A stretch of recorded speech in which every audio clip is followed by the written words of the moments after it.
Hello guys, मेरा नाम है मनदीप सिंह और आप देख रहे हैं जस्ट ट्रू।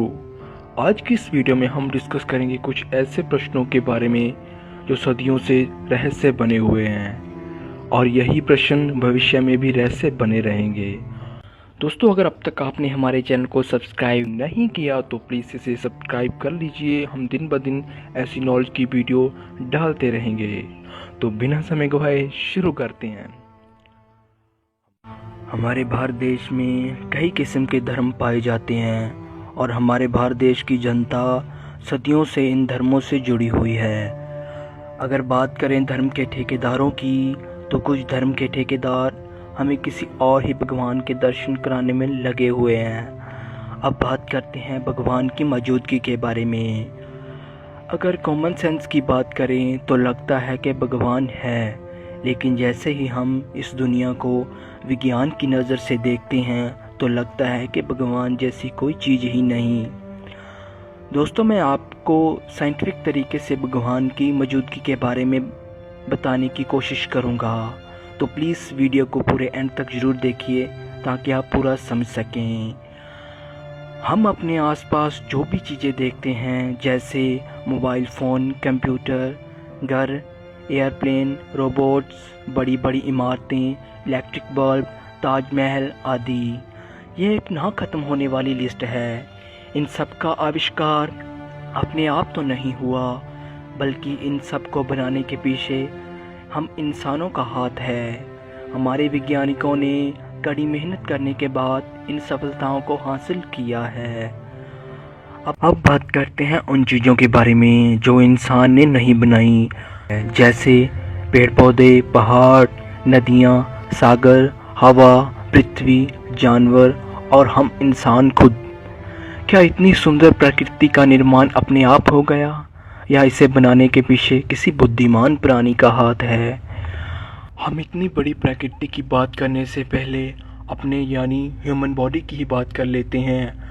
हम इंसानों की बॉडी इतने परफेक्ट तरीके से डिज़ाइन है, लगता नहीं कि इसका डिज़ाइन अपने आप बना।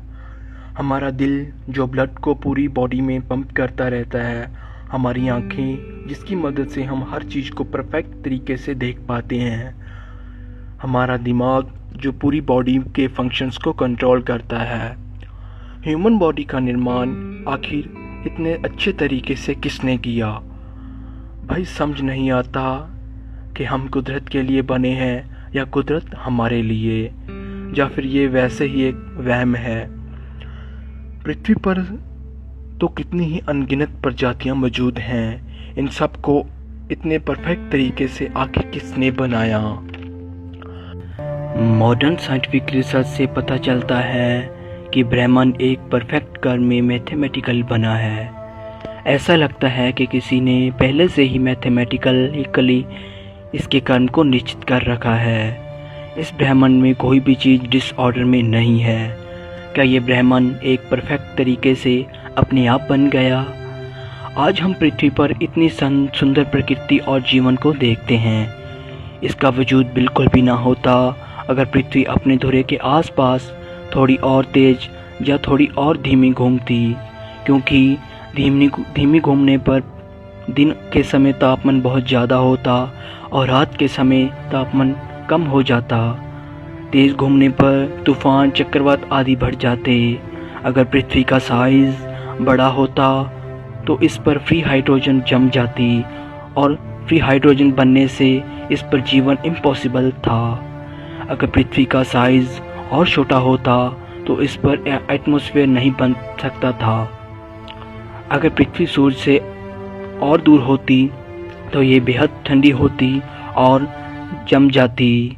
अगर पृथ्वी सूर्य के नज़दीक होती तो ये बेहद गर्म होती और इस पर सब कुछ सड़ जाता। दोस्तों, मैं आपको बता दूं कि पृथ्वी पर कोई भी चीज़ फालतू नहीं है। हम हर वक्त जो सांस लेते हैं वो ऑक्सीजन होती है और हम कार्बन डाइऑक्साइड छोड़ते हैं, लेकिन पेड़ पौधे उसी कार्बन डाइऑक्साइड को ग्रहण करते हैं और ऑक्सीजन देते हैं। इस पूरी प्रोसेस को हम सिम्बायोटिक फैक्ट्री की एग्जाम्पल कह सकते हैं। और ये भी एक बात है, इस पृथ्वी पर करोड़ों प्रजातियां होने के बावजूद सिर्फ इंसानों की ही प्रजाति बुद्धिमान है। और सबसे बड़ी बात तो ये है कि पृथ्वी पर हर एक जीव की एक से ज़्यादा प्रजातियां मौजूद हैं, लेकिन हम इंसानों की कोई और प्रजाति मौजूद नहीं है। भाई मुझे लगता है कि ये ठीक है।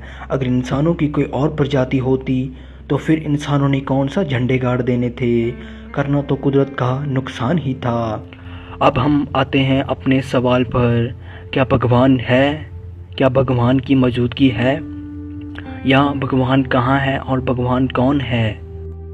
तो मेरा मानना है कि इस यूनिवर्स में एक एनर्जी मौजूद है जो कि इस ब्रह्मांड को चला रही है। उसी एनर्जी से तारे और ग्रह बने हैं और हम खुद उसी एनर्जी का ही हिस्सा हैं। साइंस में थर्मोडायनेमिक्स का नियम कहता है कि ऊर्जा को ख़त्म या पैदा नहीं किया जा सकता, इसे सिर्फ एक फॉर्म से दूसरी फॉर्म में बदला जा सकता है।